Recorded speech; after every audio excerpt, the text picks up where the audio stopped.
Hello everybody, welcome back to Cure for the Common Game. Today in deck number 504, we're going to be talking about Syr Elenora the Disconcerting. Now, I do apologize, it has been probably the longest break I've ever taken.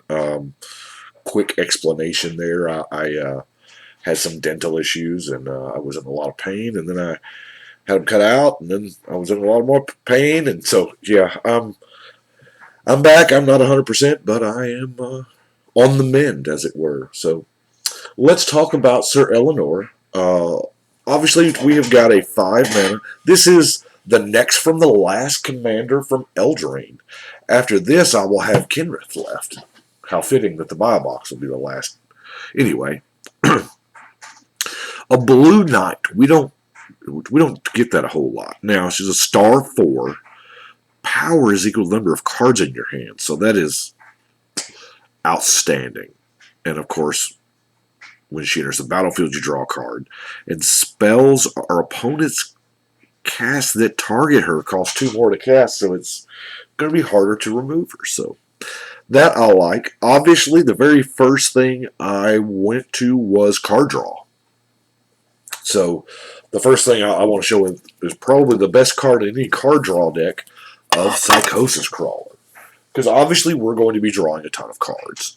And Psychosis Crawler, the beautiful part about this one is it says each opponent loses 1 life. It's not damage. Life loss is, of course, harder to prevent than damage, and it's each. You don't have to ping everybody, one at a time. You just ping the table. And, of course, another where my mind went to was Arcanus. Now, I actually just built another Arcanus deck for my LGS because they're having trouble getting the Commander Precons because they're just gone. And so I've been building him decks to sell, and I just actually built an Arcanus deck, and it was a ton of fun. You know it's a ton of fun when Brian's over in the corner laughing maniacally as he's building a deck, but probably because I was kind of building this one. But anyway, Arcanus taps to draw 3 cards. If you throw in a Freed from the Real or a Diviner's Wand, things get dumb pretty quick. So the advantage there is with Elenora, you can attack with her and then in response draw enough cards to make her lethal. Now, I do have Archivist in there as a mini Arcanus, and we're going to get our damage through by way of either the Whisper Silk Cloak or the Loxodon Warhammer, or good old-fashioned Jump. Y'all know this is my favorite card in the existence of this entire game, and I do love Jump, but I don't use it simply because, let's face it, there are, probably a dozen cards that are better. And I use it when it fits. And I thought, well, the downside is Elenora has a large power, but kind of no real evasion. So we're going to jump it. So let's look first at some mana, shall we? We have a Seer's Lantern. Kefnet Monument. We don't have a whole lot of creatures, but we got a few. But the beautiful part here is we get to tap down a creature. Spectral Searchlight. Midnight Clock, which I'm growing ever attached to, because we generally spend 3 mana on a mana rock anyway, right? That's going to give us a colored. Yeah, the really good ones are 2, I know that. But the ability to get something out of this, a payoff down the road, I'm not opposed to either. Silver Mirror, I have Ramos, and Heraldic Banner. Now, let's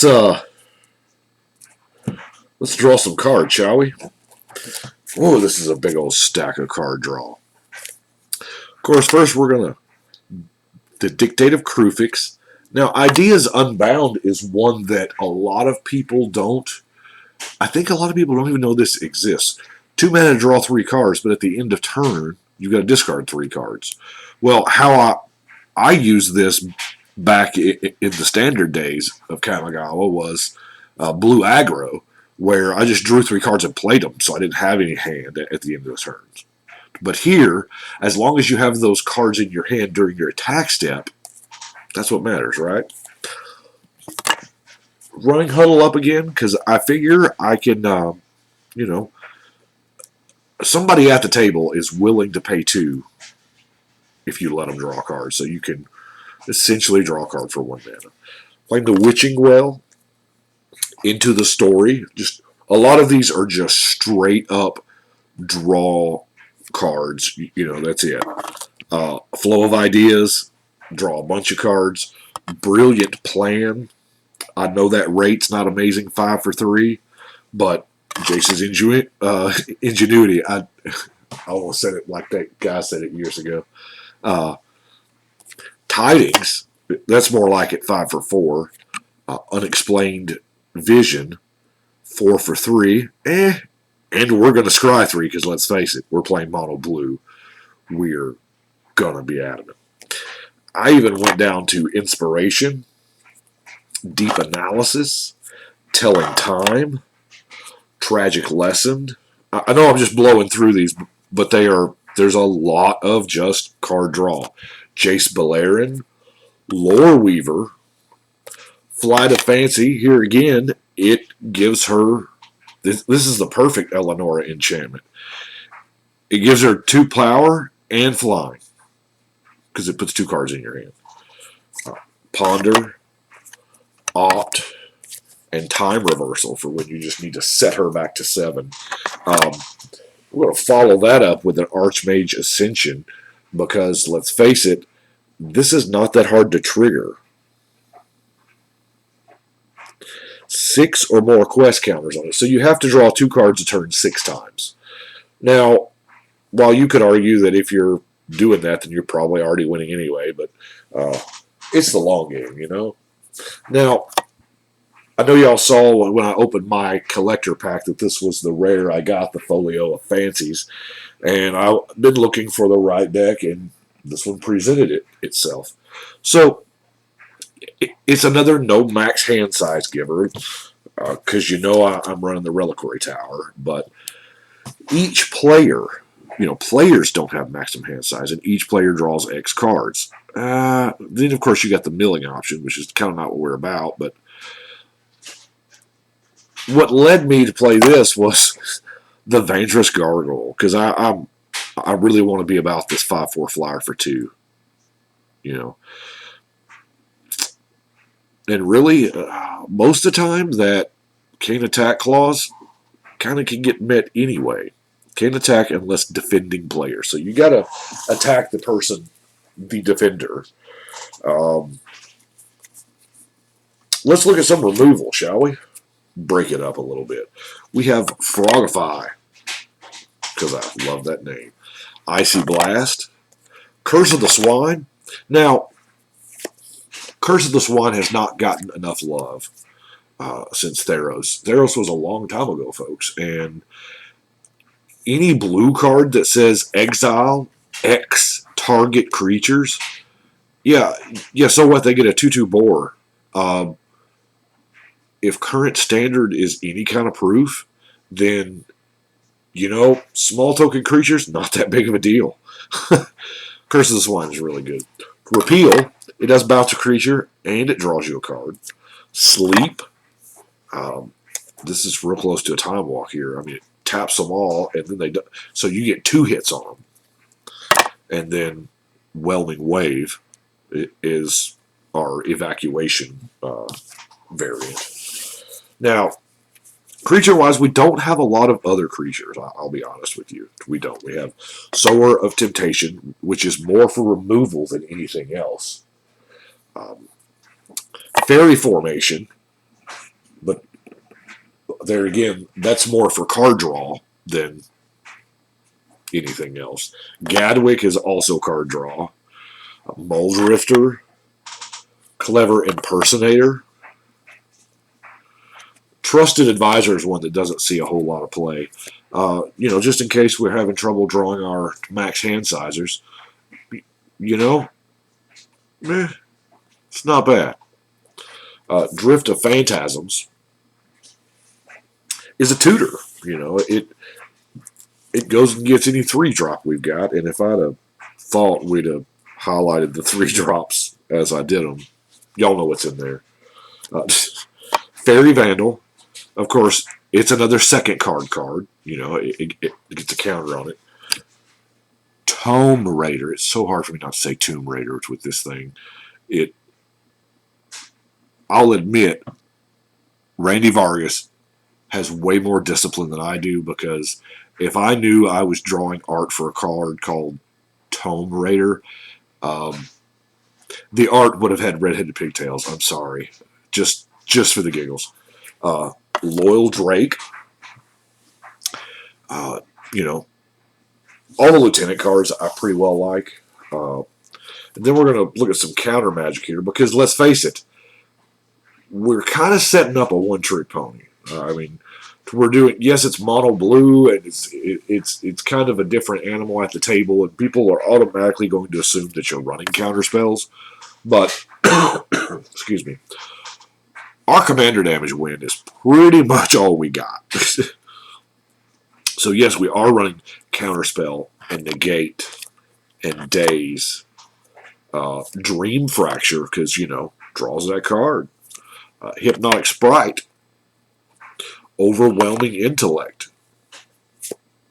That's another one, draws a bunch of cards. Oppressive will.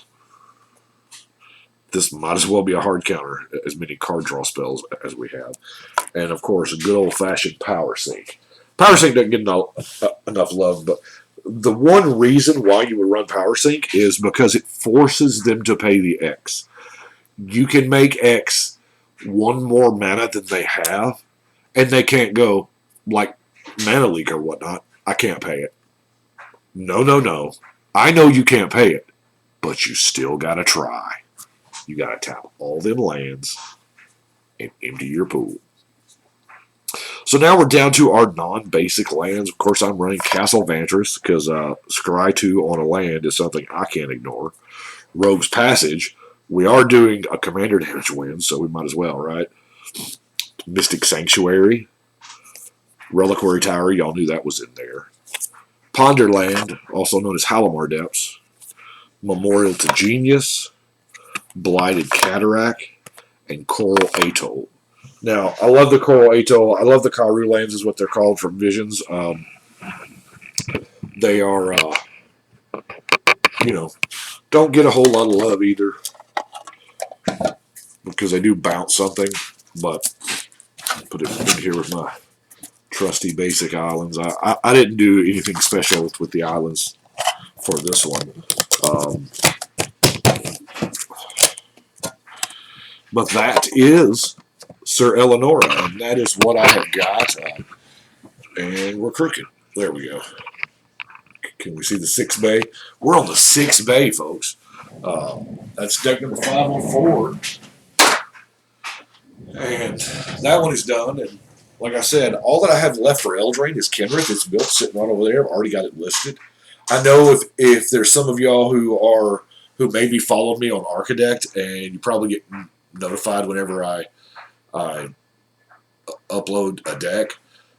So that's kind of a cheat sheet as to what's coming out, because you know, if I've listed it, the deck's built and it's going to be coming up in the pipeline soon, especially if it's named Deck 505, Kenrith the Returning King. But I do appreciate all the good wishes while I was down. It was a rough time. I didn't exactly feel like myself, but I'm back for the most part, and glad to be doing it. But it's time to make up some ground now, because we got Eldraine. Eldraine's almost done, out of the way, and then it's a long time before Theros Beyond Death. I have, the rest of November, December, and I think most of January. It comes out in February. I think we'll probably get pre-release at the end of January, something like that. I don't know. I don't think anybody knows dates yet, but this way I can make up ground in building some of these decks that are in here, or finishing some of these. So I do appreciate y'all watching. Y'all let me know what you think. But right now, I think we're going to do it again. It is time to shuffle and cut.